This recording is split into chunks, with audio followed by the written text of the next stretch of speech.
사랑하는 성도 여러분, 제가 이렇게 어젯밤에 설교를 마무리하면서 생각해 보니까 제가 거의 한 17년 정도를 매주 설교를 해오고 있었습니다. 그 중에서 제가 가장 기억에 남는 그 설교의 장면이 있는데요. 그게 언제냐면 2021년 5월 2일과 9일입니다. 그날이 혹시 언제인지 여러분 기억나십니까? 제가 2021년 5월 2일과 5월 9일 날 대청교회에 와서 설교를 했었습니다.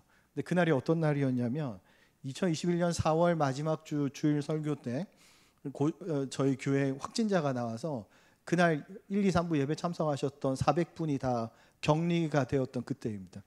그래서 제가 이제 감사한 건지 잘 모르겠는데 어쨌든 감사하게도 그 덕분에 제가 센터로 분립되어서 나가 있던 덕분에 저는 격리를 면하게 되어서 덕분에 제가 2주 동안 설교를 담당하게 되었습니다. 제가 그날 왔는데요. 한 사람도 없고 여러분들이 있는 자리에 불 다 꺼져 있고 혼자 서서 이렇게 설교했던 적이 있습니다. 저는 그 2주를 잊을 수가 없습니다. 그러면서 제가 생각했던 게 뭐냐면 교회가 무엇인지, 공동체가 무엇인지, 그리고 앞으로 교회는 어떻게 회복돼 나가야 할 것인지에 대한 고민을 그냥 저절로 하게 되는 그런 시간이었습니다. 제가 그때 설교 마지막에 원고에 이렇게 적었던 내용이 있습니다. 제 설교 원고를 그대로 인용해 보면요, 제가 이렇게 적었습니다. 2050년쯤이 되면 저도 70대 중반의 할아버지가 되어 있을 겁니다. 그리고 그때쯤이면 대청교회 100년사를 정리해야 할 때가 됩니다. 그 중에서 2020년과 30년에 관련된 내용은 이렇게 기록되었으면 좋겠습니다. 2020년과 21년은 우리에게 아주 혹독한 시기였다. 코로나로 인해서 교회 모이지 못하고 온라인으로 예배를 드릴 수밖에 없었다. 상황이 조금 좋아졌을 때는 대면 예배와 온라인 예배를 병행해서 드렸다.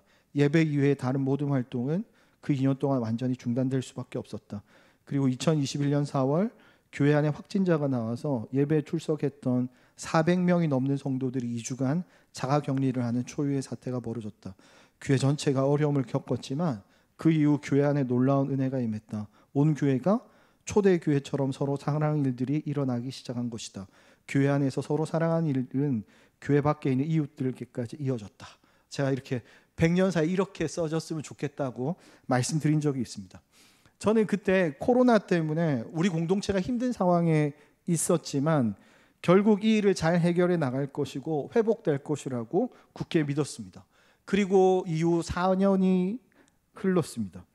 여러분들은 대청교회 성도로서 코로나라는 어려운 시기를 잘 이겨내셨고 지금도 대청교회 공동체에 그 역사의 한 페이지를 하루하루 써내려가고 계신 것입니다. 그런데 여러분, 사실 대부분의 사람들은 한국 교회가 전체적으로 쇠퇴의 길을 걷고 있다고 이야기하고 앞으로 교회의 미래는 어두울 것이라고 그렇게 이야기합니다. 그렇게 예상하는 데는 충분한 이유가 있고 우리도 다 그 이유를 알고 있습니다. 교회는 점점 더 고령화되어지고 청년들과 30대, 40대는 교회에서 숫자가 줄어듭니다. 그런데 여러분, 이 똑같은 상황이지만 다른 한편으로는 교회에는 소망이 있다는 거예요. 왜냐하면 다른 공동체가 아니라 여기가 바로 교회이기 때문입니다. 사실 우리가 살아가는 이 세상은 공동체를 더 이상 그렇게 중요하게 생각하지 않는 것 같습니다. 실제로는 그냥 각자 살아남는 각자 도생이 이 세상 가운데서는 그냥 진리인 것처럼 그렇게 받아들입니다. 솔직히 대한민국처럼 이렇게 치열한 경쟁 사회에서 살아남아야 한다면 어쩌면 각자 도생하는 것이 더 일리가 있는 것 같기도 합니다. 살아남기 위해서 다른 사람들에게 무관심하고 공동체보다는 개인의 이익을 더 중요시하는 그런 세상입니다. 그러다 보니까요, 교회도 당연히 그런 영향을 받게 됩니다. 그럼에도 불구하고 바로 이곳이 교회이기 때문에 우리에게는 소망이 있다는 것입니다. 왜냐하면 교회가 교회다움을 회복하고 성도가 성도다움을 회복한다면 우리에겐 당연히 소망이 있는 것입니다. 그래서 갈라디아서 6장 1절에서 10절 말씀은 우리에게 아주 중요한 질문을 던지고 있습니다. 그 질문이 뭐냐면, 그래서 지금 우리는 무엇을 심고 있느냐 하는 것입니다. 한국 교회가 쇠퇴되고 있는 이 상황 가운데서 우리가 당장 가장 중요하게 심어야 할 것이 무엇인지 한번 생각해 보는 그런 시간이 되었으면 좋겠습니다. 사람들은 일반적으로요, 바로 성과가 나는, 그러니까 빠른 성공, 그리고 확실한 성공을 추구하는 경향이 강합니다. 그래서 치열한 경쟁 가운데 살아갈 수밖에 없습니다. 그리고 나의 성공을 위해서 다른 사람을 이기고 올라가야 한다고 믿습니다. 만약 내가 다른 사람과의 경쟁에서 이기지 못하면 패배하게 되는 것이고, 패배하게 된다는 것은 곧 불행한 것을 의미합니다. 그래서 경쟁에 이기기 위해서 때로는 사람을 수단으로 삼습니다. 편법과 불법을 정당화합니다. 진실보다는 이익을 더 중요하게 여기게 됩니다. 근데 이런 세상의 풍조가 교회 안에도 만연하게 들어와 있다는 것입니다. 신앙생활에 있어서도 개인의 만족이 우선이 됩니다. 교회 안에서 내가 조금 더 나은 사람처럼 보이고 싶어 합니다. 기도가 중요하다고 하지만 먼저는 현실적인 해결책을 찾습니다. 하나님 사랑, 이웃 사랑이 중요하다는 걸 알지만 나 자신과 내 가족을 먼저 우선시합니다. 그렇게 교회가 수십 년을 흐르게 되니까 교회 안에 문제들이 좀 발생하기 시작했습니다. 어떤 문제입니까? 사람들이 교회에 와서 공허함을 느끼기 시작했다는 거예요. 한 공동체의 지체로서 친밀한 관계가 점점 깨어지고 있다는 것입니다. 그러다 보니까 자연스럽게 교회는 세상 가운데서 힘을 잃어버렸습니다. 그러다 보니까요, 사람들이 교회에 와서 자꾸 상처받는다는 이야기를 하기 시작합니다. 그래서 어떤 결과가 나타나는지 아세요?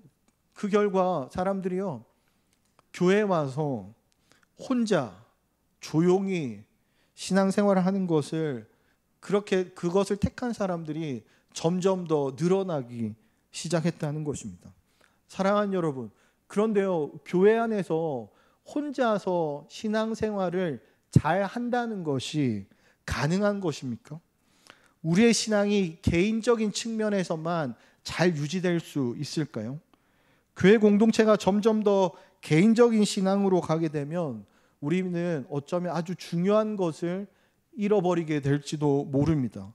지금 당장은 교회가 흔들리지 않을지 몰라도 10년 후, 20년 후가 되면 교회는 정말 그 중요한 것이 완전히 사라져 버릴지도 모릅니다. 사랑하는 여러분, 우리는 우리 믿음의 자녀들에게 이 신앙생활을 이어나갈 이 교회를 어떤 교회로 물려주기 원하십니까? 만약 우리가 좋은 것들을 온 힘을 다해서 심는다면 우리 믿음의 자손들에게 우리가 받았던 것처럼 좋은 교회를 물려줄 수 있을 줄로 믿습니다. 하지만 우리가 제대로 심지 못한다면요, 우리는 그 아이들에게 지금처럼 좋은 교회를 물려주지 못할지도 모릅니다. 그렇다면 우리는 어떻게 살아야 될까요? 우리는 지금 무엇을 심어야 할까요? 제가 2013년도에 대청교회에 부임했었는데요, 그때 저희 아이들이 초등학교 1학년과 6살이었습니다. 근데 그 아이가 자라서 이번에 대학을 가게 되었습니다. 그러니까요, 이 대청교회에 와서 그 아이들이 10년이 훨씬 넘는 시간을 교회에서 자랐다는 것이죠. 그래서 저는 저희 아이들 양육하는 것은 대청교회 교회학교가 절반 이상 했다고 그렇게 생각합니다. 그래서 저는 교회학교에 굉장히 감사한 마음을 가지고 있습니다. 그런데 여러분, 그 중에서 제가 가장 감사한 게 뭔지 아십니까? 가장 감사한 것은 그 아이들이 교회학교에서 어릴 때부터 이렇게 자라오면서 믿음의 공동체 안에서 찐친들이 생겼다는 것입니다. 진짜 친구들이 교회 공동체 안에서 많이 만들어졌다는 거예요. 믿음의 공동체가 만들어진 것이죠. 그런데 여러분, 그 진짜 친구는 하루아침에 만들어지지는 않는 것 같습니다. 그 아이들 인생의 10년이 넘는 시간이라면 거의 인생의 절반 이상이잖아요. 대부분의 인생을 교회 안에서 보냈고 그 친구들과 하루하루 이렇게 믿음의 교제를 하면서 그런 친구들이 만들어졌다는 것입니다. 많은 시간과 사랑이 필요할 겁니다. 사랑하는 여러분, 우리가 우리 자손들에게, 우리 믿음의 자녀들에게 물려줄 수 있는 가장 좋은 것은 좋은 믿음의 공동체가 아닐까요? 어떻게 하면 우리는 그들에게 좋은 믿음의 교회 공동체를 물려줄 수 있을까요? 오늘 본문 1절은 이렇게 이야기합니다. 형제들아, 사람이 만일 무슨 범죄한 일이 드러나거든 신령한 너희는 온유한 심령으로 그러한 자를 바로잡고 너 자신을 살펴보아 너도 시험을 받을까 두려워하라. 그럼 각자 도생의 사회에서 다른 사람의 잘못을 말한다는 것은 굉장히 어려운 일이 되었습니다. 사실 지금 이 사회는 직장에서도 군대에서도 학교에서도 다른 사람을 잘못을 얘기하는 것은 굉장히 어려운 그런 시대입니다. 그래서 교회도 다른 사람의 잘못, 다른 성도들의 잘못을 이야기하지 않는 것이 당연한 분위기라는 거예요. 그런데 여러분, 만약에 교회 공동체 안에서 다른 성도의 잘못이나 죄를 그냥 모른 척하고 넘어가 버리면 어떻게 될까요? 우리 공동체는 한 몸이고 한 지체로 모여져 있는 겁니다. 그러니까 한 몸이라는 것이죠. 그래서 어느 한 부분이 잘못되면 전체의 문제가 생긴다는 것입니다. 그래서 잘못이나 죄를 바로잡지 못하면 결국 얼마 안 가서 공동체 전체에 영향을 미치게 될 것입니다. 사랑하는 여러분, 질문 하나 하겠습니다. 여러분 잘 한번 생각해 보세요. 여러분들이 다른 성도의 죄나 잘못을 알게 되었을 때 여러분들은 어떻게 반응하십니까?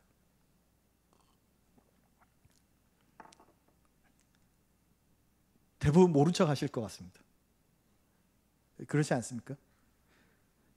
또 어떤 분들은, 소수의 몇몇 분들은 다른 사람의 실수에 대해서 아주 가혹하게 정죄하기도 합니다. 그런데 여러분, 모른 척 하는 것도 정죄하는 것도 둘 다 하나님께서 원하시는 방식은 아니라는 것입니다.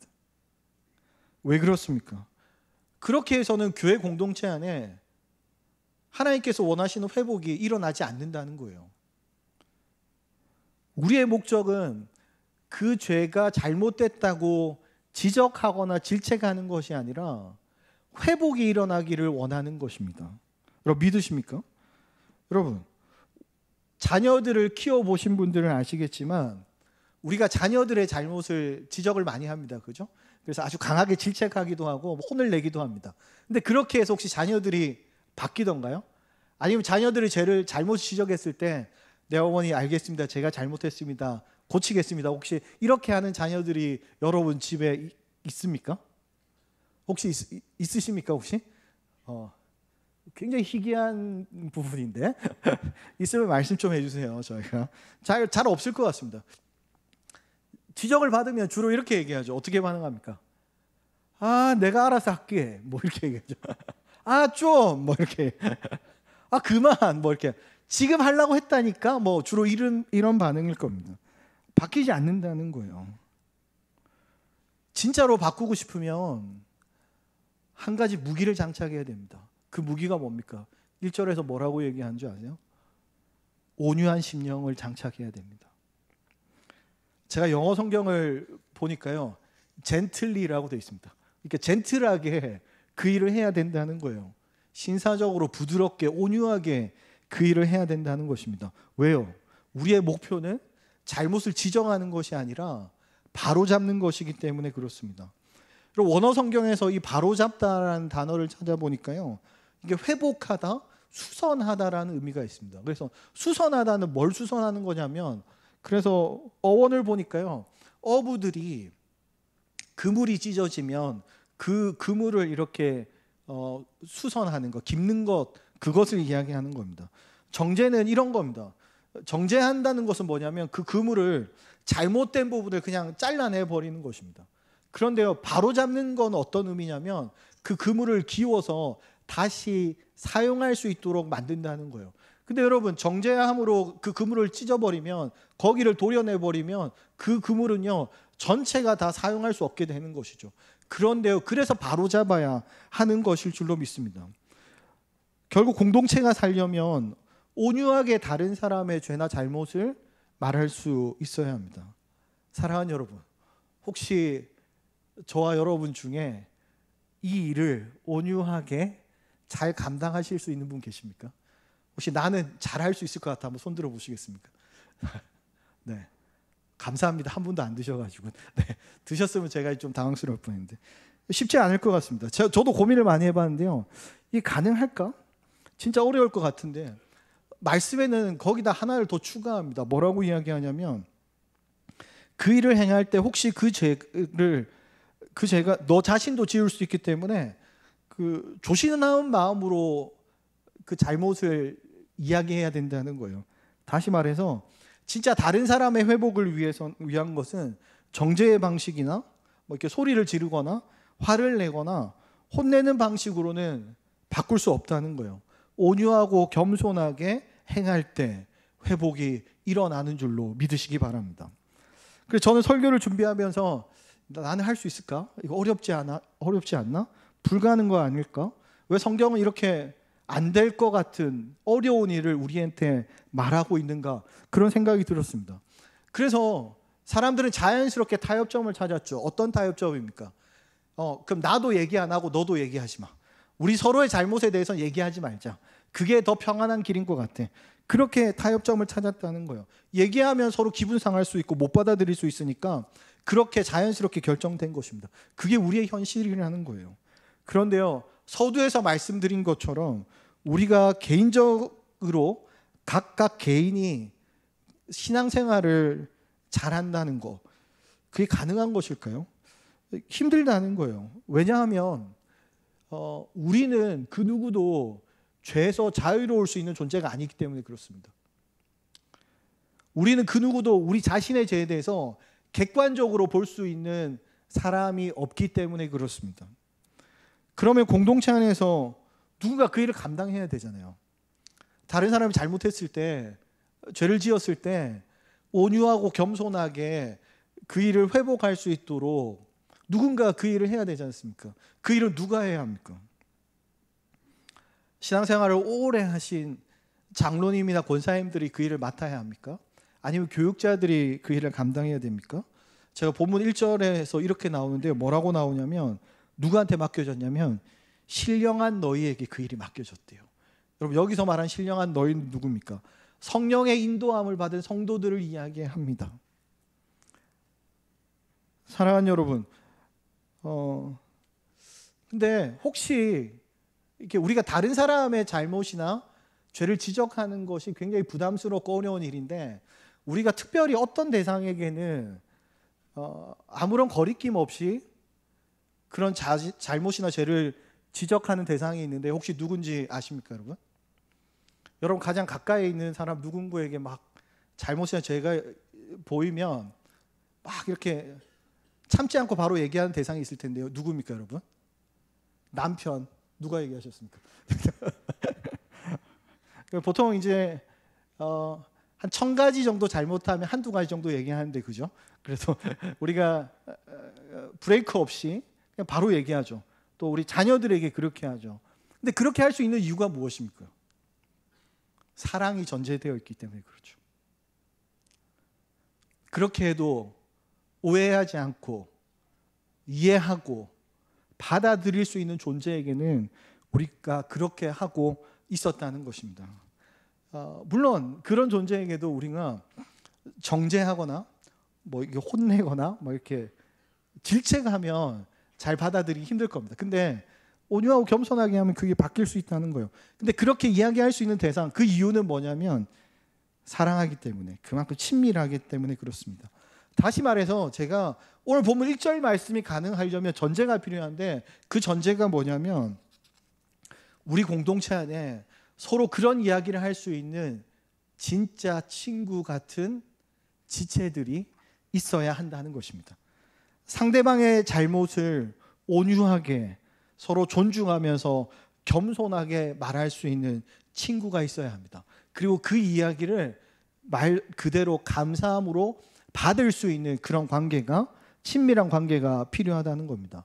물론 모든 공동체 지체가 서로 다 그렇게 되는 것은 현실적으로는 불가능하다는 것을 우리는 잘 알고 있습니다.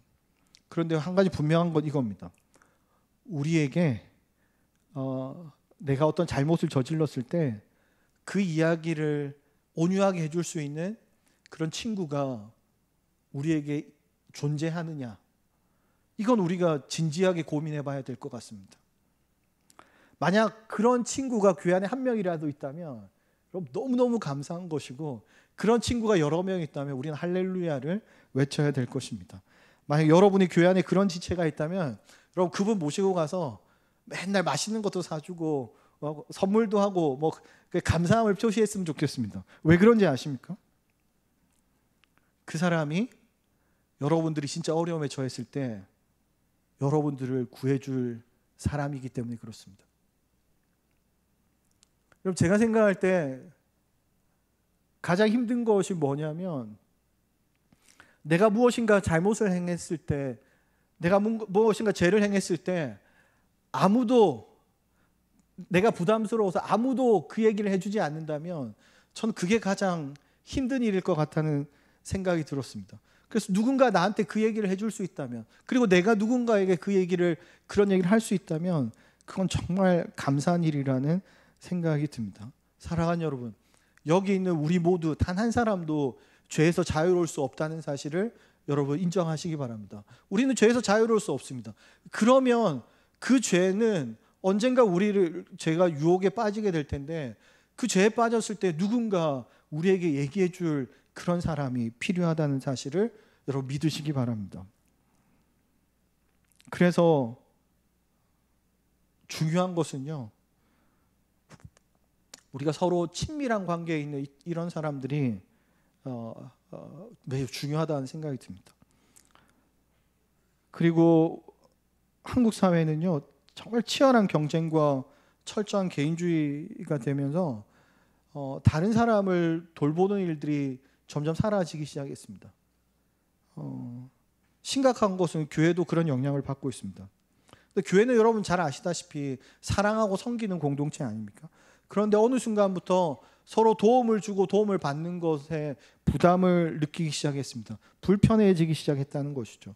그럼 세상적으로 보면요, 더 많이 가진 사람이 덜 가진 사람을 도와주는 것이 당연한 것 같습니다. 그래서 가끔은 이제 도움을 받으면서도 자존심이 상하기도 하고 마음이 불편해질 때도 있습니다. 그런데 교회는 그렇지 않습니다. 교회는요, 오늘 2절 말씀에 뭐라고 이야기합니까? 너희가 짐을 서로 지라, 그리하여 그리스도의 법을 성취하라, 이렇게 얘기합니다. 그게 무슨 뜻입니까? 교회 안에서는요, 다양한 구성원들이 있잖아요. 이 당시 초대교회에 어떤 구성원들이 있었습니까? 그러니까 회심한 유대인들도 있을 것이고, 이방인도 있었고, 부자 가난한 자, 종도 있었고요, 노예에서 해방된 자도 있었고, 고아 가부도 있었습니다. 그러니까 다양한 구성원들이 그 초대 교회를 구성하고 있었습니다. 그런데요, 거기서 누군가한테 누구를 도와주라고 이렇게 얘기하는 게 아니라 서로 함께 짐을 나누어 지라고 오늘 본문이 이야기하고 있다는 거예요. 무슨 뜻입니까? 서로 다른 사람의 연약한 부분, 부족한 부분이 있으니까 그 짐을 함께 지라고 이야기하는 거예요. 교회는 세상의 기준에 따라 누군가가 다른 누군가를 도와주는 그런 것이 아니고 서로 함께 짐을 지는 관계입니다. 그래서 내가 특별히 뛰어나다고 더 많은 짐을 지고, 내가 뭔가 부족하다고 작은 짐을 지는 것이 아니라 각자 하나님께서 자기에게 주신 은사에 따라서 그 은사에 따라서 남을 도울 수 있는 부분을 돕고 자기의 부족한 부분은 도움을 받는, 그게 바로 교회 안에서 일어나는 일이라는 것입니다. 제가 최근에 그 유튜브를 보니까요, 그 넷플릭스에서 엄청 인기 있는 드라마가 하나 시작했는데, 그 드라마가 보니까 중증 외상센터라는 드라마입니다. 여러분 보신 분 계십니까? 넷플릭스에서 하던데, 근데 이 드라마를 제가 잠깐 보니까요, 이 팀이 무엇인지, 공동체가 무엇인지 조금 그런 생각을 해보게 되었습니다. 거기에 주인공이 그 외과 의사, 중증, 그러니까 그 응급 수술을 하는 그 천재 외과 의사가 나옵니다. 그 사람은 모든 외과 수술들을 막 뭐 헬기 안에서도 하고 뭐 차 안에서도 하고 아무튼 굉장히 천재 같은 그런 인물로 그려집니다. 그런데요, 중요한 것은요, 그 사람, 모든 수술을 다 할 수 있는 그 사람도 수술방에서 혼자서 수술하지 못한다는 거예요. 누가 필요합니까? 옆에서 도움을 줄 레지던트가 필요하고요. 그리고 간호사가 필요하고요. 마취과 선생님도 필요하고요. 그 외에 도움을 주는 많은 사람들이 한 팀으로 그 안에서 움직일 때 사람의 생명을 구할 수 있는 거더라고요. 공동체는 그런 것입니다. 한 몸으로 움직일 때 사람을 살릴 수 있습니다. 그래서 2절에서 짐을 서로 진다는 것은요, 거기서 그 원어의 의미를 찾아보니까 이렇게 말합니다. 혼자 감당하기 무거운 짐, 그것을 함께 인내하며 짊어지는 것을 이야기합니다. 그러니까요, 교회 안에서 각자 도생하는 것, 그것이 아니라 하나님께서는 함께 하라고 지속적으로 말씀하십니다. 왜요? 그게 그리스도의 법을 성취하는 것이기 때문에 그렇습니다. 하나님의 법은 혼자가 아니라 공동체에서 함께 하라고 말씀하십니다. 그런데요, 3절에서 5절 말씀을 보니까요, 그렇게 우리가 서로의 짐을 질 때 조심해야 될 부분들이 있다고 말합니다. 3절에서 5절입니다. 만일 누가 아무것도 되지 못하고 된 줄로 생각하면 스스로 속임이라. 각각 자기의 일을 살피라. 그리하면 자랑할 것이 자기에게는 있어도 남에게 있지 아니하리니 각각 자기의 짐을 질 것이라. 그럼 공동체 안에서요, 우리가 서로의 짐을 질 때 우리가 엄청 많은 것들을 감당할 때가 있습니다. 그럴 때 우리는 아주 쉽게 자기가 뭔가 된 것 같은 그런 착각에 빠지게 됩니다. 우리는 아주 쉽게 그런 유혹에 빠지는데요, 교회 안에서 특별히 자기가 가진 은사로 정말 최선을 다해서 열심으로 섬길 때 그런 유혹들에 종종 빠지게 됩니다. 제가 중국에 갔을 때 항주에 있는 한인교회에서 한 2년 정도 섬긴 적이 있습니다. 그때 제가 신앙생활 시작하고 한 2년차, 3년차 됐을 텐데요, 그 교회가 제가 갔을 때 50명이었는데 2년 있다가 제가 한국 올 때 한 200명 넘게 예배드리는 그런 교회가 된 교회였습니다. 소위 부흥하는 교회였죠. 그러다 보니까 제가 뭐 거의 좀 초반부터 있었기 때문에 하다 보니까 봉사들을, 초신자에도 불구하고 봉사들을 좀 많이 하게 됐습니다. 그래서 주일날 아침에 이제 교회 차량 봉사하고 교회 학교하고 찬양팀하고 성가대하고 나면 밥 못 먹고 바로 재정부실 들어가서 1시간 동안 재정 보고, 그리고 그 짬을 내서 뭐 전도회 회계 일 업무하고 오후 예배 갔다가 찬양팀 하고 뭐 그렇게 돌아옵니다. 그리고 교회 안에서 행해지던 뭐 선교 찬양팀과 뭐 신학교 이런 것까지 감당했습니다. 그래서 한 10개 넘는 봉사를 했던 적이 있습니다. 그렇게 하면서 제가 어떤 생각이 들었는지 아세요? 제 마음 가운데, 야, 나 없으면 교회 안 돌아가겠는데, 이런 생각을 한 적이 있습니다. 미쳤죠, 그죠? 미친 겁니다. 그래서 말도 안 되는 생각을 한 겁니다. 제가 정답은 알았습니다. 그게 교만한 생각이란 것도 알았고, 없어도 잘 돌아간다는 사실도 알았는데요, 그런 생각이 아주 교묘하게 저를 위로해 주더라고요. 열심히 하니까 네가 없으면 안 될 거야, 그런 위로를 막 저한테 주더라고요. 그래서 제가 속았다는 거 알고 있습니다. 그거 우리 스스로 속이는 것이죠, 오늘 본문이 말씀한 대로. 그런데요, 제가 2년 후에 한국으로 돌아오게 될 때 솔직히 좀 걱정도 했거든요. 야, 이거 내가 열 몇 개 하고 있는데 이거 내가 놓고 나가면 교회 좀 타격이 있을 것 같은데, 이런 생각이 있습니다. 그 교회를 한국 오고 나서 제가 두 가지 마음이 공존했는데요. 내가 빠져나왔으니까 좀 공백이 있었으면 좋겠다, 뭐 이런 마음과 잘 돌아갔으면 좋겠다, 이런 두 가지 마음이 있었는데요, 당연히 제가 없으니까 더 잘 돌아가더라고요. 약간 섭섭하긴 했습니다. 그런데요, 이게 바로 오늘 본문이 얘기하는 겁니다. 만일 누가 아무것도 되지 못하고 된 줄로 생각하면 스스로 속임이라. 왜 그렇습니까? 그거 제가 그 봉사를 할 수 있었던 거는 하나님께서 저한테 주신 은사 때문에 가능한 거였잖아요. 이렇게 자랑할 게 하나도 없다는 것입니다. 근데 우리는 아주 쉽게 이런 유혹에 빠진다는 것이죠. 그래서요, 오늘 4절에 이렇게 얘기하죠. 자기 일을 살피라고 얘기하잖아요. 그 무슨 의미입니까? 자신의 행동을 다른 사람과 비교하지 말라는 거예요. 우리 너무 쉽게 다른 사람과 비교합니다. 그래서 교회 안에서도 내가 저 사람보다 봉사를 더 많이 하고 있고 내가 저 사람보다 신앙생활을 더 오래 했고 이러면 나는 괜찮다고 착각한다는 거예요. 여러분, 그렇지 않습니다. 우리는 누구랑 비춰봐야 됩니까? 우리는 다른 사람과 비춰보는 것이 아니라 우리 자신을 하나님께 비춰봐야 한다는 거예요. 하나님 앞에서 우리 자신을 봐야 하는 것입니다.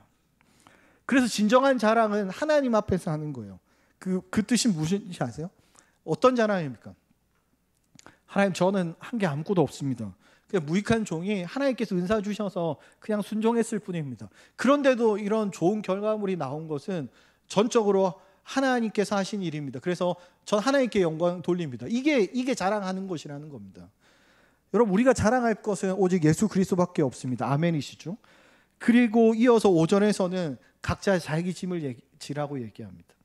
2절에서는 무거운 짐을 서로 나눠지라고 얘기하는데요, 5절에서는 각자의 짐도 잘 져야 된다고 얘기합니다. 그게 뭡니까? 성도로서의 책임과 의무를 말합니다. 그러니까요, 교회는요, 개인의 책임과 공동체로서의 책임 두 가지가 잘 균형 있게 조화를 이루어야 한다는 것입니다. 사랑하는 여러분, 그래서 우리는 교회 안에서 무엇을 신고 있습니까? 여러분, 왜 이 질문이 중요한지 아십니까? 7절에서 이렇게 얘기하더라고요. 아주 명확하게 군더더기 없이 사람이 무엇으로 심든지 그대로 거둘 것이다, 이렇게 이야기합니다. 뿌린 대로 거둔다는 것입니다. 여러분, 우리는 하나님을 속일 수도 없고 하나님 말씀 그대로 행하실 것입니다. 여러분, 믿으십니까? 그래서 아무리 교회가 어렵다고 해도요, 교회는 소망이 있습니다. 왜 그렇습니까? 하나님 약속한 것을 지키시는 분이시거든요. 육체를 위해서 심으면 썩어질 것으로, 성령을 위해서 심으면 영원한 생명을 열매로 얻을 것입니다. 사랑하는 성도 여러분, 전 여러분들이 대청교회를 얼마나 사랑하는지 잘 알고 있습니다. 그래서 여러분, 너무 사랑하기 때문에 때로는 교회에 대해서 걱정하는 마음도 분명히 있을 것입니다. 때로는 또 불안하기도 하실 것입니다. 그런데 우리에게는 아주 근거 있는 소망이 있습니다. 그 소망이 무엇입니까? 하나님께서 뿌린 대로 거둔다고 말씀하셨다는 거예요. 그럼 우리가 할 일은 무엇입니까? 아주 천천히 부지런히 좋은 것들을 심어 나가면 된다는 것입니다. 그러면 공동체 안에서 좋은 것들을 심는 것이 무엇입니까? 아까 얘기했던 친밀한 관계를 맺는 것부터 시작하지 않겠습니까? 그래서 우리는 뭐부터 시작해야 될까요? 좋은 관계 맺는 것부터 시작해야 되겠죠. 그것을 위해서 우리가 해야 될 게 뭐가 있습니까? 네, 서로 반갑게 인사하는 것이죠. 반갑게 인사하고 좀 친밀해지면 서로에 대해서 알아가는 것입니다. 서로의 어려움과 또 기쁜 일, 슬픈 일, 그런 것들을 나누는 것입니다. 그리고 그 시간이 흘러서 더 친밀한 관계가 되면 서로의 잘못을 온유하게 나눌 수 있는 그런 관계까지 가게 되는 것입니다. 그리고 그런 관계들이 교회 안에 많아지면요, 교회 안에 아무리 어려운 일이 있어도 여기저기서 막 회복이 일어나게 될 것입니다. 사랑하는 여러분, 우리는 교회 안에서 또 함께 짐을 질 수 있어야 됩니다. 우리 혼자 하는 거 잘하거든요. 그런데 함께 지는 것은 좀 어려워합니다. 근데 그럼에도 불구하고 함께 짐을 나누어 져야 합니다. 그래서 올해에는 여러분들이 교회 안에서 이런 고민들을 좀 하셨으면 좋겠습니다. 나는 무슨 짐을 공동체 안에서 함께 지고 있는가? 이런 것들을 여러분 좀 고민해 보셨으면 좋겠습니다. 혹시 여러분 안에 나는 교회 안에서 어떠한 짐도 지고 있지 않은 것 같다라는 생각이 드신다면 여러분 찾으시기 바랍니다. 여러분 눈을 들어 잘 찾아보면 함께 짐을 질 일들이 너무도 많다는 거예요. 그리고 마땅히 교회 안에서 개인에게 맡겨진 책임도 다하셔야 됩니다. 만약에 그렇게 우리가 그 짐을 지기 시작하면, 그리고 우리가 그 씨앗을 뿌리기 시작하면 정말 어려운 일이지만 10년, 20년 지나다 보면 대청교회는 그런 교회가 되어 있을 것입니다. 제가 설교를 준비하면서 감사했던 게 무엇인지 아십니까? 우리가 이렇게 좋은 교회에서 함께 예배할 수 있는 것은 우리가 잘해서 그런 것이 아니라는 거예요. 10년, 20년, 30년, 50년 전에 우리 믿음의 선배님들이 정말 힘든 가운데서 하루하루 뿌렸던 그 씨앗의 그 열매, 그 결과로 저와 여러분 이렇게 함께 아름답게 예배 드릴 수 있는 것인 줄로 여러분 믿으시기 바랍니다. 그러면요, 앞으로 10년, 20년 후, 30년 후는 누구의 책임입니까? 여기 앉아있는 저와 여러분이 지금부터 하루하루 심는 거에 대한 그 열매가 앞으로 10년 후, 20년 후에 나타나게 될 것이라는 겁니다. 사랑하는 여러분, 우리 믿음의 자손들에게, 우리 손자 손녀들에게 어떤 기회를 물려주고 싶으십니까? 결국 하나님의 통치가 온전히 임하는 그런 공동체를 물려주어야 할 책임이 있습니다. 결국 뿌린 대로 거둡니다. 말씀을 마무리하겠습니다. 그럼에도 불구하고 우리가 순종하기에는 너무 연약한 존재인 것이 사실입니다. 혼자 잘하고 싶은 존재고, 쉽게 남을 정죄하고요, 쉽게 교만하고 내 것을 먼저 챙기고 싶은 그런 존재입니다.